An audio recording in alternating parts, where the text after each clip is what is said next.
할렐루야. 아멘. 하나님의 은혜가 넘쳐난 줄을 믿습니다. 아멘. 다 설 명절 잘 보내신 줄로 믿습니다. 하나님께 감사드리고, 제가 오늘 기도로도 이야기했지만,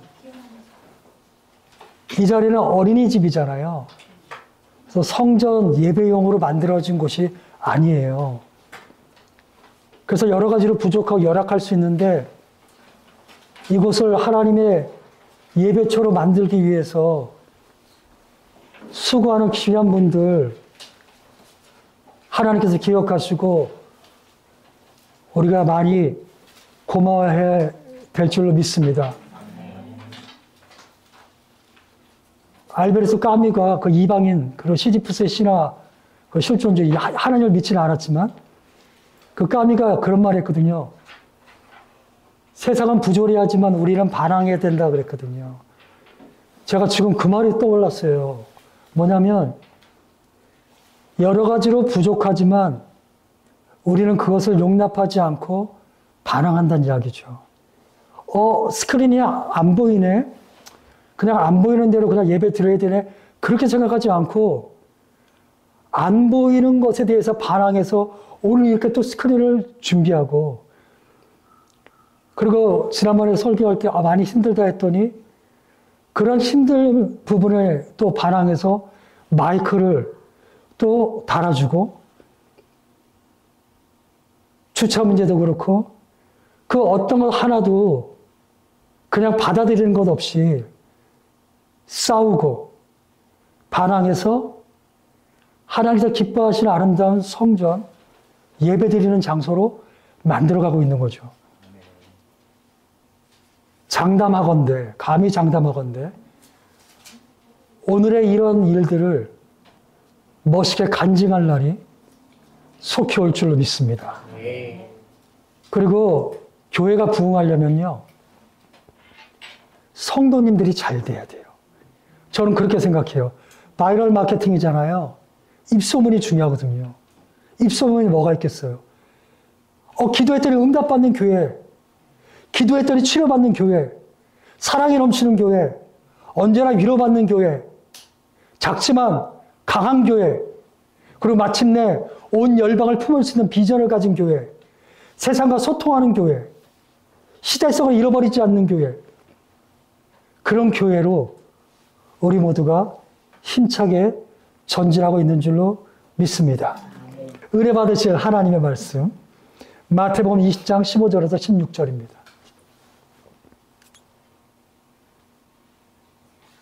다 스크린에 또 올라와 있고 하니까 너무 부담 갖지 마시고 다 같이 한 목소리로 봉독하시겠습니다. 시작. 내 것을 가지고 내 뜻대로 할 것이 아니냐. 내가 선함으로 내가 악하게 보느냐. 이와 같이 낮은 자로서 먼저 되고 먼저 된 자로서 나중에 되리라. 아멘. 오늘 본문은 우리가 너무나 잘 아는 포도원 품꾼의 비유 혹은 포도원 주인의 비유, 이러한 제목으로 많이 설교되어지고 있는 거예요. 그래서 제가 오늘 이 본문을 근거로 먼저 된 자와 나중된 자라는 제목으로 잠깐 은혜를 나누려고 하는데, 핵심은 딱 하나입니다. 오늘의 우리의 모습을 장담할 수 없다, 이거예요. 우리가 지금 믿음을 어떻게 갖고 있는지 보여지는 것이 내일의 장담은 아니다. 뒤집으면 오늘 좀 부족하고 오늘 연약한 모습이 있다 할지라도 성령의 인도하심과 공동체 신앙생활을 통해서 교정될 수 있다. 발전될 수 있다. 지금은 좀 나중된 자라 할지라도 먼저 될 수 있다. 더 중요한 건 그러한 먼저와 나중을 만들어주시는 분이 하나님이시다. 근데 그 하나님은 우리의 판단과 전혀 다른 셈법을 가지고 우리에게 복을 주시고 우리를 이끌어 주시고 우리를 평가해 주신다. 따라서 어떠한 상황에서도 좌절할 수 있는 상황이라도 좌절하지 말고, 절망할 수 있는 상황이라도 절망하지 말고, 다시 뒤집어서 충분히 교만할 수 있는 여건이라도 교만하지 말고, 그래서 예수의 자녀된 자부심과 더불어 그래서 예수의 종된 겸손한 마음과 충성심으로 하루하루를 살아가자는 이야기죠. TV에 그 연예인 한 분이 나와서 그런 말을 하더라고요. 자기는 지금까지 연세가 50 몇 살인데 몸무게를 40kg대로 늘 유지한대요. 그 막 주변 옆에서 막 칭찬하고 막 그래. 뭐 대단치도 않았어요. 그랬는데 그분이 하시는 말씀이 뭐냐면 명절이 고비래, 명절이. 왜냐하면 음식이 맛있어서가 아니라 주변 가족들과 함께 먹어야 되기 때문에 먹게 된다 이거예요. 또 먹으면 맛있대. 그럼 또 과식한대. 그 몸무게가 좀 늘게 된대요. 그랬더니 그 사람들이 물어본 거예요. 그럴 때 어떻게 해요? 그랬더니 그럼 그 다음날 굶는데요. 그러니까 뭐가 문제냐면 먹고 살찌는 게 문제가 아니라 그 살찐 것을 해결하면 된다는 이야기죠. 저는 그거에 강조점을 봤어요. 우리의 삶에 문제가 없을 수는 없는데 어떠한 방식으로든 세상 사람이 세상의 방식, 우리는 우리의 방식으로 그 문제를 해결해 나가면 되는 거예요. 근데 중요한 건 하나님께서 허락하시는 방식이 절대 진리이고 가장 올바른 방법이라는 사실을 믿기 때문에 오늘 우리가 이 자리에 온 줄로 믿습니다. 오늘의 첫 번째, 세상의 실상이에요. 이스라엘 포도 추수는 4월, 5월 달이에요. 근데 이스라엘은 포도주를 담거든요. 그래서 각 포도마다 추수하는 날짜는 달라질 수 있지만 거의 비슷한 건 뭐냐면 새벽 6시부터 시작해서 주인은 더 빨리 시작하겠지. 새벽 6시부터 시작해서 오후 6시까지 하루를 아주 그냥 타이트하게 해서 그 일을 다 처리해야 된다는 사실이에요. 그래서 주인이 그 포도 추수를 해서 그것을 저장하기 위해서 새벽 6시에 나가서 품꾼을 불러요. 그때나 지금이나 인력시장이 있었단 말이에요. 그래서 노동자들이 하루 일해서 그 품삯을 받아요. 그 당시 유대인들은 하루에 한 끼 먹습니다. 저녁에 먹어요. 아버지가 품삯을 받아서 와야만 그 가족이 저녁에 한 끼를 먹을 수 있어요. 이 사람들은 자기 혼자의 안위가 문제가 아니라 가족들을 부양하기 위해서라도 반드시 품꾼으로 쓰임 받아야 돼요. 어떤 주인이 나와서 아침 6시에 품꾼을 불러요. 근데 그 중에 가장 쓸만한 사람들만 뽑아서 들어가요.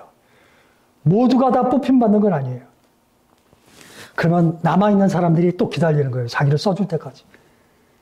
근데 그 사람들만으로는 이게 일이 안 됐는지 오전 9시에 주인이 또다시 나와서 또다시 데려갔어.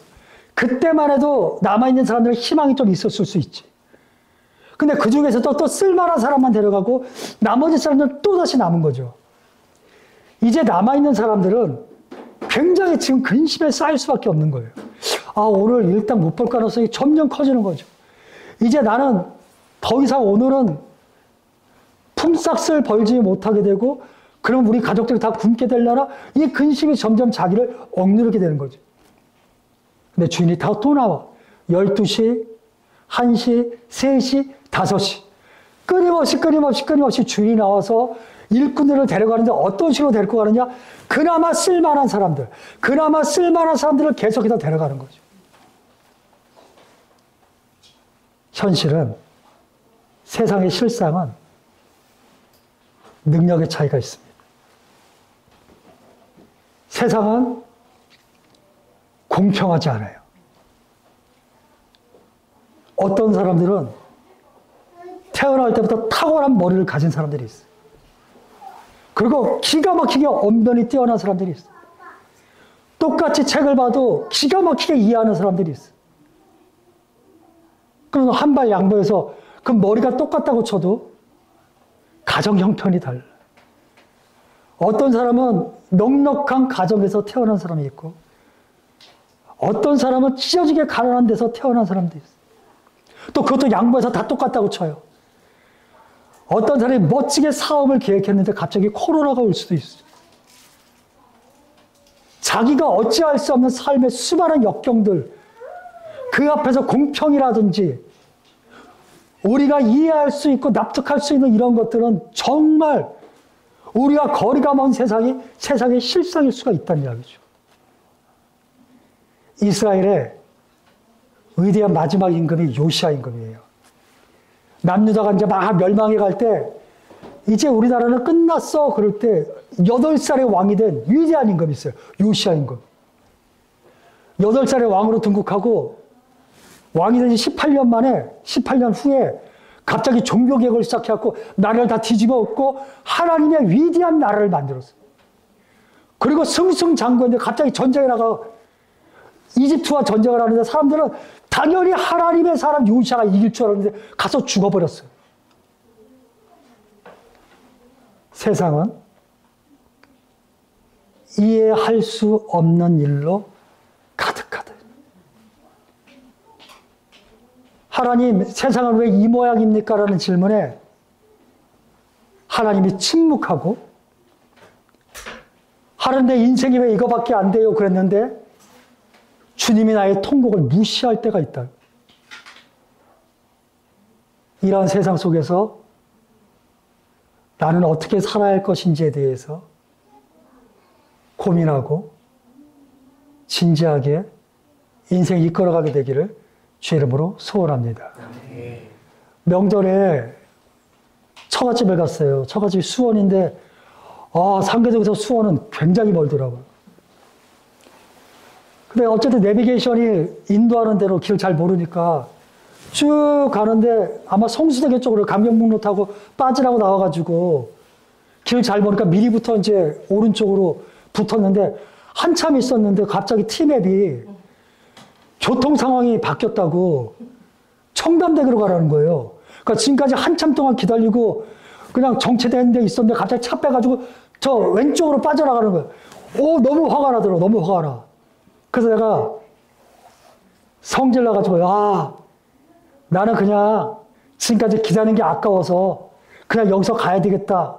그러고 막 성질을 부리고 있는데 우리 아이가 뒤에서 나에게 조용히 이렇게 말하는 거예요. 아버지, 고집 피우지 마세요. 그러더라고요. 처음부터 내비게이션의 말에 순종하기로 했으면 끝까지 순종하세요. 그러더라고요. 그래서 내가 하도 어이가 없어서 갔더니 그러면서 나에게 또 똑똑한 말을 시작하는 거예요. 그래서 아버지, 바둑에는 돌의 체면이라는 이야기가 있어요. 그러는 거예요. 내가 거기에 엄청 의뢰받았어요. 여기서 돌은 바둑돌을 이야기하는 거예요. 우리가 바둑을 좋아했거든, 어렸을 때. 이 바둑을 잘 두는 사람들도 뭐가 문제냐면 자기가 바둑을 탁 놨을 때 그 돌이 무생물이지만 체면이 있다는 거예요. 그 돌과 자기가 하나이기 때문에.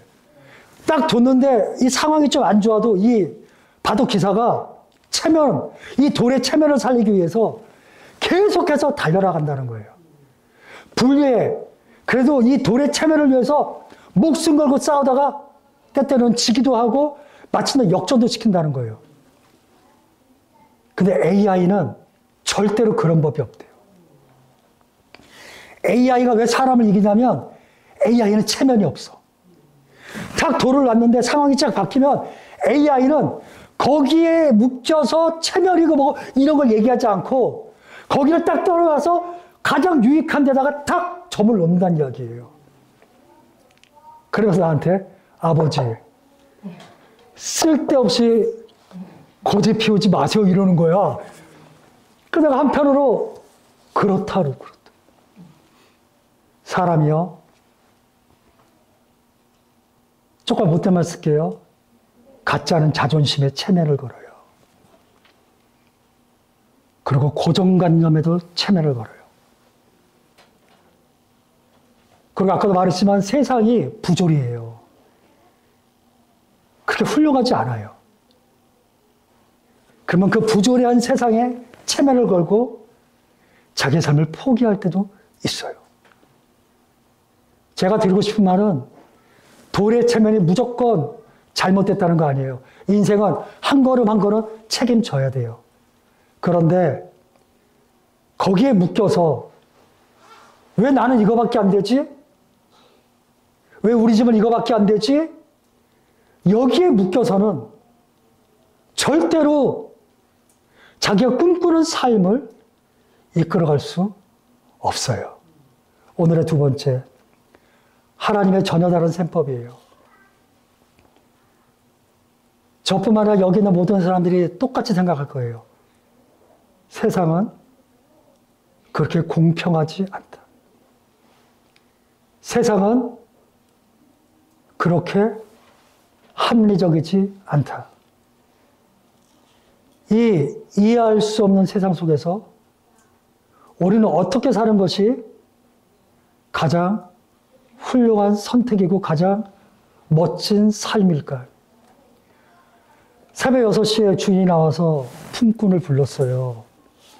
부르면서 뭐라 그랬냐면, 오늘 새벽 6시부터 저녁 6시까지 일하면 1데나리온을 줄게 그랬어요. 그 1데나리온이 하루 품삯이거든요. 그러니까 요즘 일당이 얼마인지 모르겠지만 5만 원일 수도 있고 10만 원일 수도 있지만 그게 중요한 게 아니라 하루 품삯이란 뜻이에요. 그리고 주인이 들어가서 그 사람들과 일하다가 사람이 부족했는지 어쩐지 몰라도 다시 오전 9시에 일어나서 또다시 사람을 데려가요. 데려가면서 이번에 뭐라고 말했냐면, 내가 너희들에게 디카이온, 정당한 품삯을 줄게, 이렇게 얘기했어요. 이 디카이온이 뭔 줄 알아요? 디카이온 순에서 나온 말이에요. 누가 봐도 가장 의롭고 정당한 값을 줄게, 이렇게 얘기했어요. 그리고 다시 3시간 후에 또다시 사람 데려가고 1시, 3시, 5시 또다시 사람을 데려가요. 그럼 우리 머릿속에 가장 정당한 셈법은 뭐냐면 12시간 일해서 1데나리온을 받으면 새벽 6시에 온 사람은 12분의 12, 1데나리온. 오전 9시에 들어간 사람은 12분의 9데나리온. 이렇게 점점 차감이 돼야지 그것이 우리가 생각하는 디카이온 정당한 셈법이에요. 뒤집으면 능력 있는 사람이 잘 살고 많이 가진 사람이 승리하게 돼 있는 것이 세상의 적자 생존의 법칙이라는 이야기예요. 근데 하나님이 전혀 생뚱스러운 말씀을 하시는 거예요. 저녁 6시에 품삯을 계산하는데 1시간밖에 일하지 않은 사람에게 1데나리온을 줬어. 그랬더니 오전 6시에 일찍부터 온 사람이 계산을 했어. 와, 대박. 1시간 일했는데 1데나리온을 줬으면 12시간 일한 나는 최소 10데나리온은 받겠지라고 굉장히 기분 좋은 상상을 하고 있었다고. 근데 하나님이 똑같이 줬어요. 1데나리온. 성경의 헬라어 원문에 이렇게 나옵니다. 우리가 새벽부터, 그 이스라엘은 굉장히 뜨거운가 봐요. 햇볕에 타 죽을 정도로 고생을 하며 일한 우리와 다 늦은 오후에 1시간 일한 저들과 똑같이 품삯을 받는 것은 절대로 디카이온, 정당하지 않습니다. 이렇게 얘기했어요. 그때 주인이 뭐라 그랬냐면, 내 거를 가지고 내 맘대로 하는데 네가 무슨 상관이냐. 너는 나와 계약한 돈을 가지고 물러가라 그랬어요. 사랑하는 성도님들, 하나님의 셈법은 세상과 다릅니다. 로마서 5장 보면 우리가 연약할 때, 우리가 죄인 되었을 때, 우리가 원수일 때 우리를 먼저 사랑하셨고 우리를 위하여 죽으셨다고 말씀하셨습니다. 세상과 전혀 다른 셈법이에요. 우리가 무능할 때, 우리가 지쳐서 쓰러질 때 우리를 위로해 주시는 분이 하나님이에요. 그래서 예수, 우리 주님을 꼭 만나시길 주 이름으로 소원합니다. 요한복음 5장 보면 베데스다 사건이 나와요. 아시는 분은 아시죠? 이 베데스다가 히브리어인데 이 베데스다 할 때 베스가 집이란 뜻이에요. 베스. 그리고 뒤에 베데스다 할 때가 헤세드. 베스 헤세드 해서 이게 무슨 뜻이냐면 자비의 집이란 뜻이에요. 자비의 집. 그 베데스다 연못에 전설이 있는데 아주 가끔, 아주 오랫동안 전설, 아주 가끔 천사가 그 물을 빵 때리면 물이 휘 소용돌이를 치면서 움직이면 그때 연못에 가장 먼저 들어간 사람은 어떤 병이든지 고침을 받는다는 전설이 있어요. 그래서 성경 보면 그 베데스다 연못 주변에 온갖 병자가 다 모여 있는 거예요. 질문 하나 할게요. 천사가 언제 올지 몰라요? 근데 사실은 그 밑에 구멍이 뚫려서 실로암에서 올라오는 간헐천이라서 그게 움직인다고 과학적으로 판명이 됐지만 어쨌든 전설은 그래요. 빵 쳐서 연못이 쫙 움직일 때 한 명만 고침받으면 어떤 사람이 가장 먼저 들어가 있었냐면 연못에 가장 가까이 있는 사람이에요. 그러면 연못에 가장 가까이 있으려면 놀랍도다. 그 환자 중에서도 능력이 있어야 돼. 부잣집 아들이거나 아니면 주먹이 세거나 뭐로라도 권력이 있어야 그 연못에 가장 가까운 곳에 있을 수 있어요. 그러면 베데스다가 아니지. 그 연못은 자비의 집이 아니라 무자비의 집이지. 세상은 자비, 사랑, 어쩌고 저쩌고 막 떠들어도 사실은 자비가 없고 사랑이 없고 그냥 알게 모르게 승부와 능력에 따라서 모든 것이 결정된다는 것. 근데 예수님이 오셔서 38년 된 병자, 그 사람은 죽어도 베데스다에 못 들어가요. 그 사람을 고쳐주셨다고. 오후 5시, 새벽 6시에 일하러 들어가, 9시, 12시, 1시, 3시 다 일하러 들어가고 맨 끝에 5시까지 남아있는 사람들. 무슨 소망이 있겠어요? 이제 6시면 일 땡 끝나는 거고 5시에는 불러주는 법이 없어. 이제 자기는 돈을 못 벌고 자기의 가족들은 다 굶어야 돼. 그 아버지가 얼마나 고통스러울까 이런 생각도 해봤어요. 절대 루저. 근데 주님께서 그 사람도 불러주셨어요. 우리 중에 교만할 사람 하나도 없습니다. 자신할 수 있는 사람 하나도 없어요. 늘 승리하시기를, 늘 감사하시기를 주의 이름으로 소원합니다. 마지막 세 번째, 먼저 된 자와 나중된 자예요. 오늘 예수께서 이렇게 말씀하시는 거예요. 새벽 6시부터 와가지고 열심히 일한 사람들이 막 따졌잖아요. 그러니까 예수께서, 하나님께서, 그 주인이 내가 가진 것 가지고 내 마음대로인데 니네들이 무슨 상관이야 이렇게 말씀하시면서 먼저 된 자 중에 나중되고 나중된 자 중에 먼저 될 사람이 있다 이렇게 얘기했어요. 두려움과 감사예요. 오늘 믿음 좋다고 생각되시는 분들 두려워하셔야 돼요. 오늘 내가 믿음이 좋을 수 있는 건 내 삶에 고난이 없어서 그럴 수도 있어요. 고통의 문제 앞에서 언제든지 믿음을 버릴 수가 있어요, 우리가. 그리고 좋은 가정 형편이 있어서 그냥 그럭저럭 믿음을 가지고 여기까지 왔을 수도 있어요. 믿음 좋은 부모님, 믿음 좋은 친구들, 이런 사람들하고 그냥 묻어서 그냥 그럭저럭 여기까지 와고서 자기가 믿음 좋다고 착각할 수도 있다고요. 절대 절망과 아픔 속에서 언제든지 믿음을 잃어버릴 수 있어요. 지금 믿음이 연약하신 분들, 너무 자포자기하거나 스스로 책망하지 마세요. 믿음도 하나님께서 주시는 거예요. 성령께서 인생의 드라마틱한 사건을 통해서 우리를 이끌어 주실 줄로 믿습니다. 인생은 물론 자기가 수고한 그대로의 대가가 안 나올 때도 있지만 최선을 다하는 사람은 하나님께서 도와주실 때가 많다. 하늘은 스스로 돕는 자를 돕는다. 이거 우리 기독교 신앙과 매칭되는 거 아닙니다. 굉장히 자기 노력적인 것이 있고 이신론적인 것이 있어요. 어쨌건 지금 나중됐다고 해서 우리의 미래가 그대로 진행되진 않는다는 이야기예요. 우리 자신에게도, 그리고 아까도 말씀드렸잖아요. 우리 열린 우리들의 교회도 하나님 기뻐하시는 먼저 된 교회가 될 줄로 믿습니다. 아까 말씀드린 것처럼 우리 교회는 반항하는 교회야. 수많은 역경을 그대로 받아들이지 않고 막 반항할 거야.